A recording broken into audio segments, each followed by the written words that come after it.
Hello everyone, my name is Abhiroop and welcome to this quick session on custom metadata types in Salesforce. So below you can see my Twitter handle. If you have any queries or questions, you can reach out to me directly on Twitter and I'll be more than happy to answer your questions.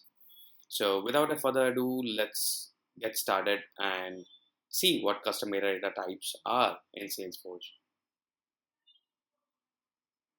So to give you an overview, we will be looking at the introduction of what are custom metadata types, how is it different from custom objects, how you can leverage Apex or how you can use custom metadata types in Apex to build dynamic applications, how custom metadata types are different from custom settings, and also at last we would have a look on how you can deploy the custom metadata types using chain sets or metadata APIs.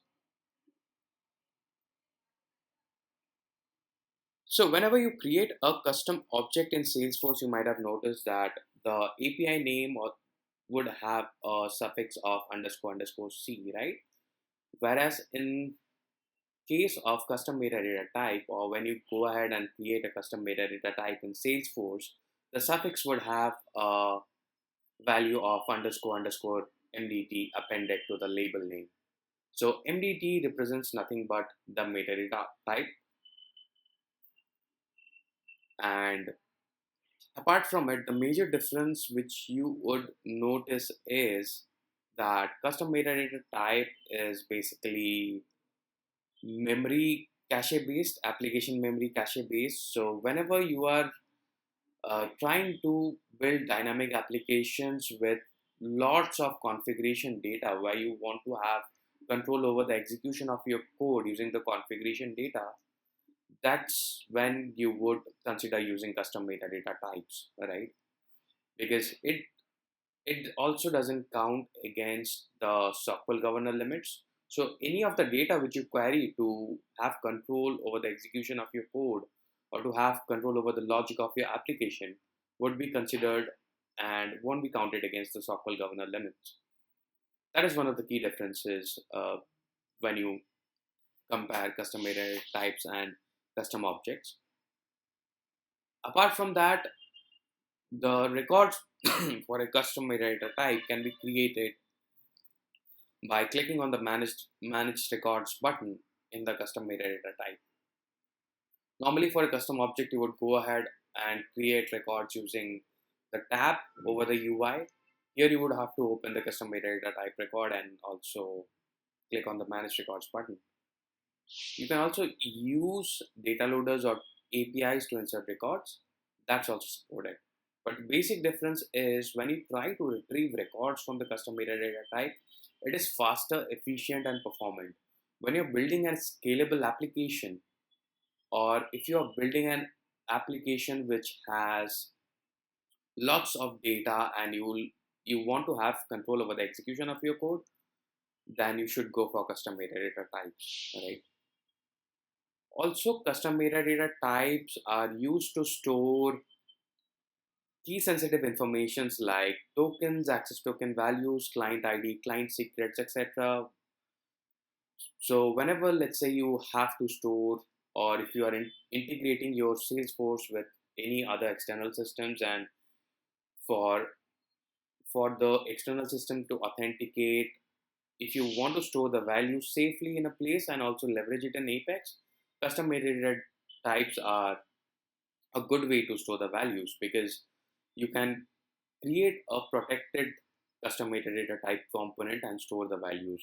Creating it as a protected component would allow you to keep it safe and not uh, open up the values in the execution time or runtime, right? It would basically be under a protected component or treated to be as a protected value. Instead of hard coding it in your Apex code while you're making the call out or making the invocation, you can reference the custom metadata type and use the values instead of using one. Of course, name credentials are the other way to use it, but if you are if you have lots of records, lot of credentials for different systems, to which your Salesforce org authenticates, you can definitely go ahead and use custom metadata types. So these are the key differences which we see when we create a custom metadata type in Salesforce. Metadata types are application memory cache based. Those custom metadata types are performant, fast, and doesn't count against the SOQL governor limits.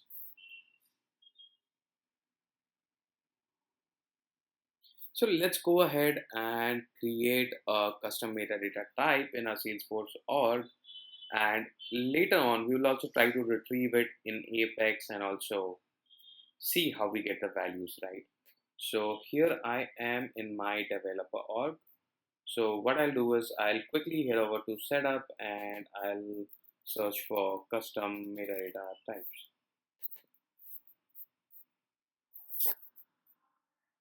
So I'll click on the new custom metadata type. I'll give it a name, Apex hours. Also, I'll give the plural label value.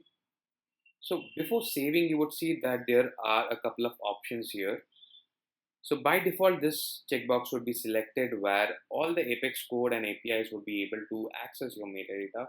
If you want to restrict it based on the namespace type or based on the managed package references, you can basically select one of those options after enabling it, and you can create your custom metadata type. So I'll go ahead and click on save. So here you see that my custom metadata type is successfully created. And if you notice, the API name of the custom metadata type has a prefix of underscore underscore MBT, right? So this differentiates a metadata from a custom object, and that's how it is also referenced in the API namespace. So here, if you scroll down a bit, you would observe that you have an option to create custom fields as well. And also you can define validation rules, and you would have an option to also control the page layouts, page layouts which appears when you try to create a record for this particular custom metadata type can be controlled or accessed using this particular section. So if you want to create a protected custom metadata type, so it has to be done before you create the custom metadata type. Basically, you would have a checkbox as protected. If you mark that checkbox or set the value of the checkbox to true, it would be created as a protected component, right? So let's go ahead and create a custom field here. So these are the data types which is supported by custom metadata types. It is quite similar to custom objects, but there are few limitations like you cannot create rich text area fields, etc., and a few more. But most of them are supported and serves the purpose basically. So we'll go ahead and create a text field, and we'll give it a name as session name. The length I would give it as 50, not making it required or not treating it to be unique. I'll simply click on next, and this should be added to the custom metadata type layout, and I'll click on save.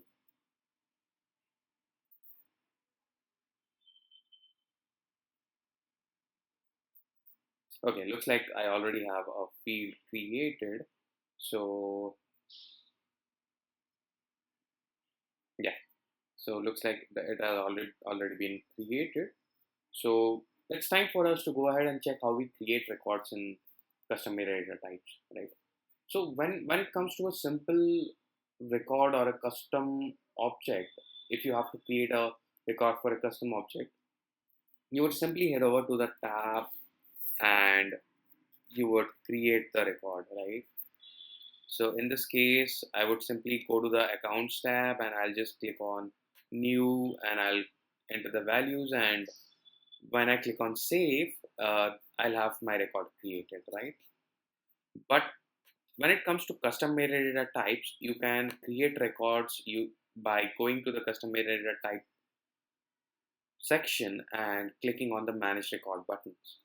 So for doing that, I'll go back to our custom metadata type, which we just created, and I'll click on Manage Apex hours.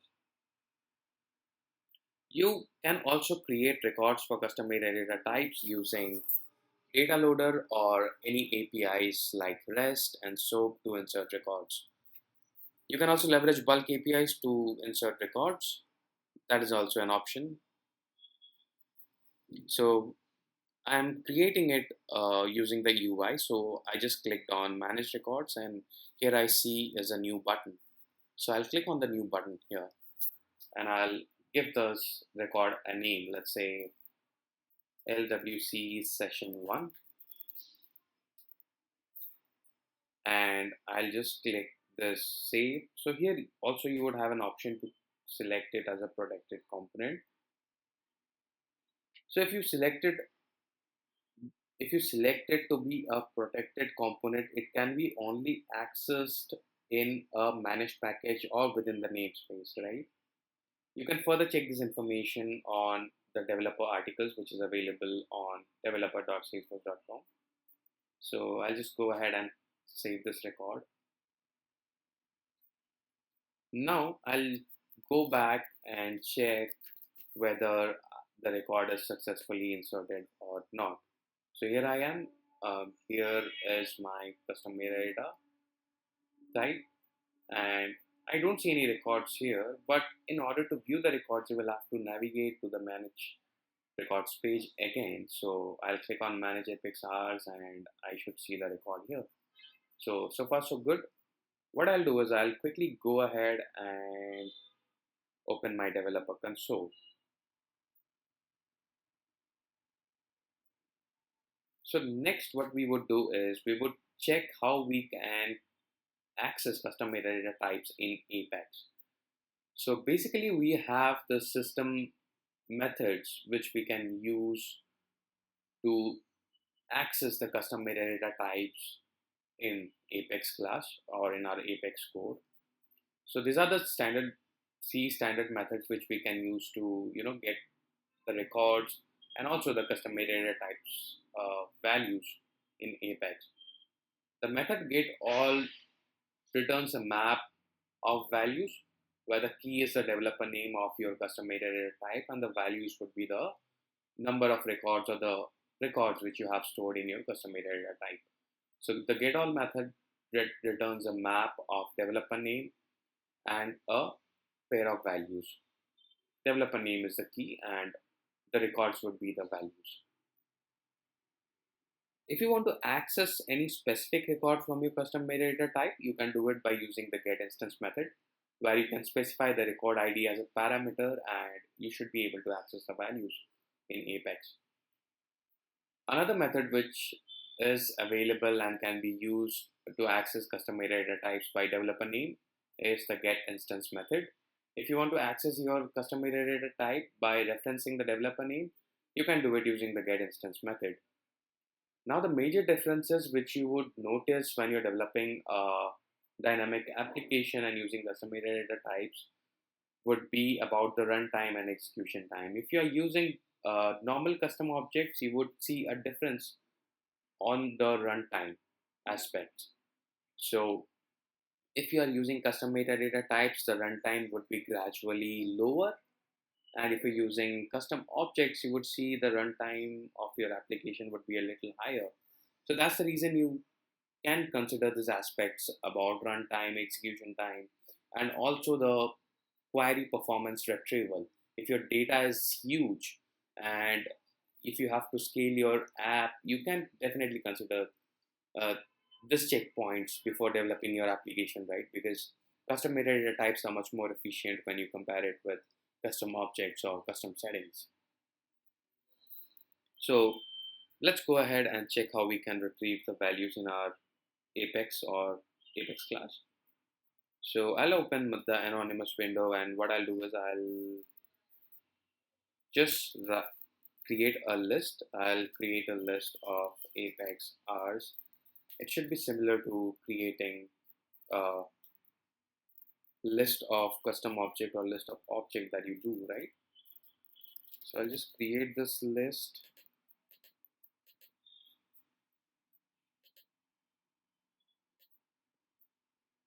I think I should have the code handy, so just let me go ahead and copy it.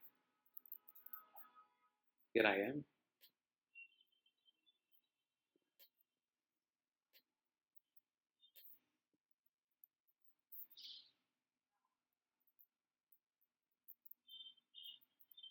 So let me just paste that particular line of code over here.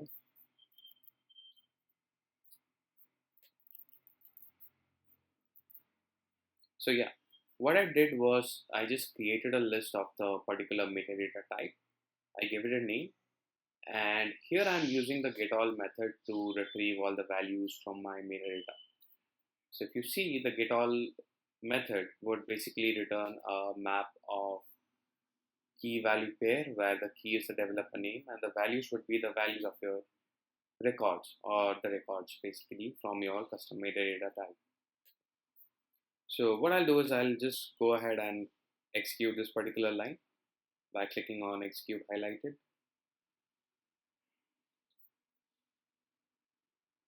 and I'll check the debug log for this. When I check the debug log, you would see that the entire data of the records is retrieved. So I just created a record with the name LWC session 1, if you remember, right? So you can see that the value has been retrieved successfully along with a few other details like the ID and also a few other details like the system timestamp, etc. Right. So that's how you can leverage and use the getAll method to use or to retrieve the values from your metadata. Next, what we would try is we would try console. I'll paste this. I'll replace it with my custom metadata type name, and yeah, that should do it. And I'll have to just replace this value with a record value for my custom metadata type record.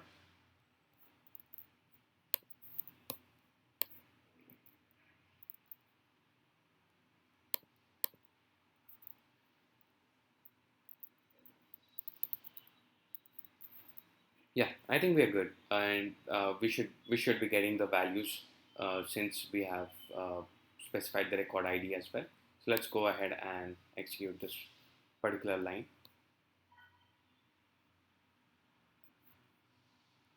If you look at the debug logs, you would see that the same data is returned basically from the record of your custom metadata type. So if you have to fetch some values from a specific record, you can use this get instance method where you can specify the record ID value, and you should be able to get the metadata and the values from the record, right?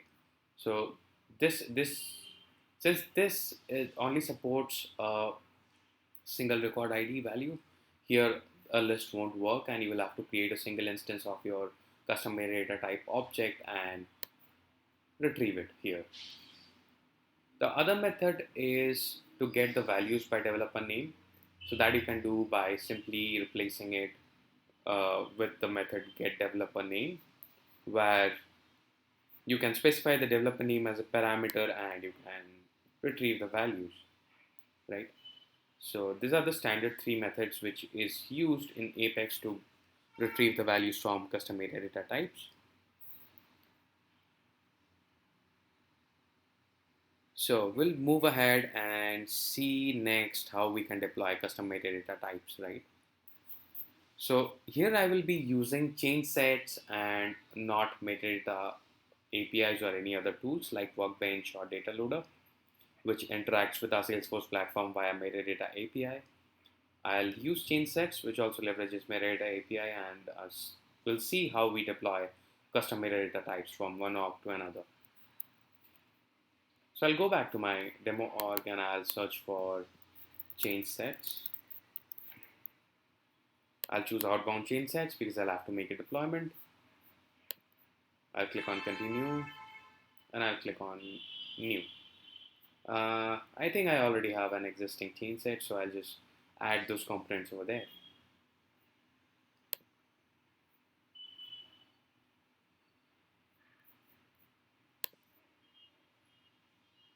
Yeah, so Let's open this particular change set, and what I'll do is I'll click on add or remove components from here. So if you have to deploy the custom metadata type from the component type drop down, you will have to select custom metadata type. Here we go. And we should see our custom metadata type which we have created. Select the component and click on add to change set button. All right.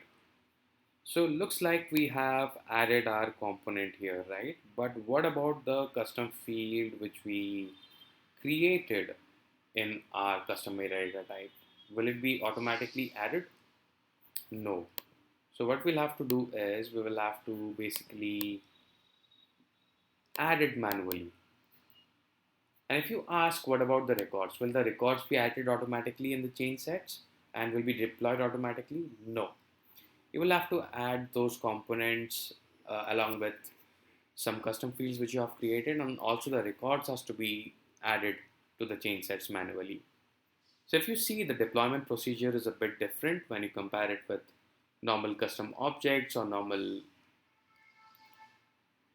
component types, right? Because here you are having to explicitly add the custom fields along with the data which you're going to deploy. So we'll go ahead and we'll add that particular custom field as well as the record which we have created for our custom metadata type. So we have already added our custom metadata type. We'll just go ahead and create, or sorry, we'll just go ahead and add the custom field here. Yeah, so I think our name was something like session.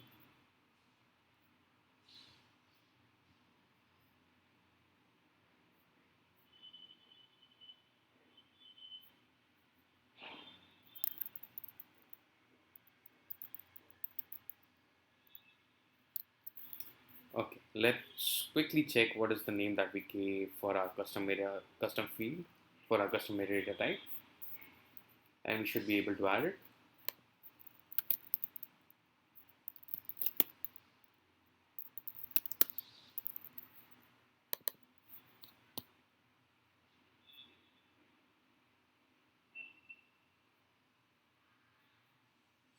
Yeah, so this is the one which we created. It's session name. So let's go ahead and search for session name.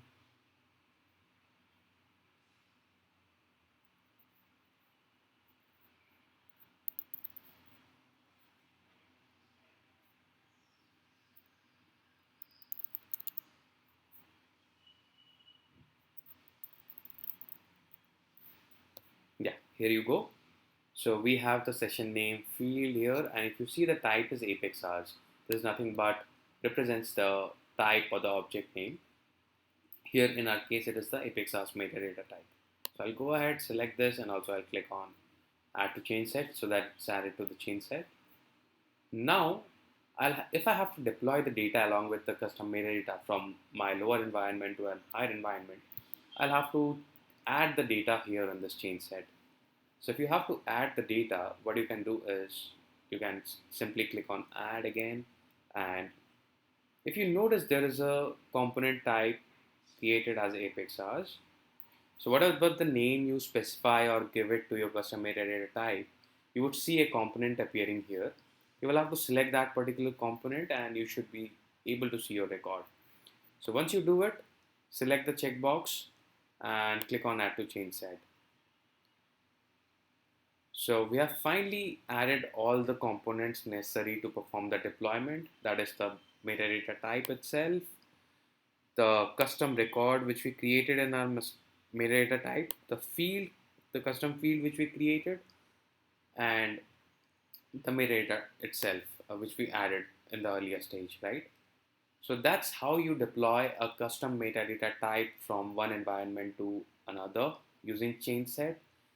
You will have to add the data, or if you have to deploy the data along with it, you will have to choose the component type of its name or the component type of the metadata and select those records, and you should be able to do a deployment, right? So that's all for this session. I hope you have learned a little something. In case you have any questions for us, please do drop a comment on the blog or on this particular or under this particular video, and we'll be more than happy to help you out. You can also reach out directly to me on my Twitter handle, that is at abhidevforce, and I'll be more than happy to clarify the questions which you might have. Thank you once again for joining this quick session about custom metadata types, and I'll see you on the next one.